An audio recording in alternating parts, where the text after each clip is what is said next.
McDonald's చుట్టూరు ఒక 4-5 సార్లు అయితే తిరిగినాయి. ఎందుకంటే ఎటు చూసినా దావని దొరకడం లోపల పోయేదానికి. ఇక్కడ రోడ్డు పని అనేది జరుగుతుంది, అందుకే దావ అనేది లేదు. సో బండి ఆడ పెట్టేసి పిల్లకాయలు ఏంద్రా అంటే ఆంగళాయి తీసుకోపోయినా. ఎప్పుడు చూడు తిండుకోవాలి ఏంద్రా అంటే నా డ్యూటీ అది. పిల్లకాయలు తినేకాడ ఇసి పెట్టాలి, తిరిగే ఇసి పెట్టాలి, స్కూల్లో ఇసి పెట్టాలి, అదే నా పని. 10 అయింది టైం. మెక్డోనల్డ్స్ తిందామా లేదా అన్నాడు. సరే తిందాం పరా, ఏం కాదులే అన్నా.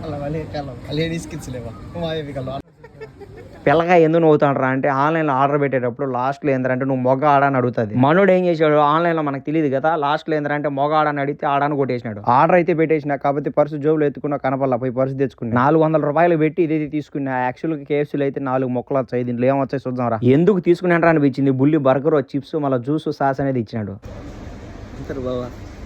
పిల్లనాయాలు వీడియో తెచ్చామంటే ఎక్కిరిస్తున్నాడు. వీళ్ళుండి టేస్ట్ ఎలా ఉన్నది మెక్డోనల్డ్స్ అంటే ఎవరైనా లైఫ్ లో నేను రానరా, దీని బదులు కేఎఫ్సీ తినే కడుపు నేను నిన్ను అని చెప్తాను. స్పైసీగా ఉండే సాస్ అంటే స్పైసీ విత్ స్వీట్ సాస్ ఇచ్చాడు, సరిపోయింది. తినే ఇంక మెక్డోనల్డ్స్ తీసుకున్నా. దాంతో పాటు ఏంటంటే బొమ్మలు అనేది ఇచ్చారు ఆడుకునేటి. లచ్చే సబ్స్క్రైబర్లకే దగ్గరలో ఉన్నా. మీరు కానీ సబ్స్క్రైబ్ కొట్టినారంటే బిన్న రీచ్ అయిపోతాం.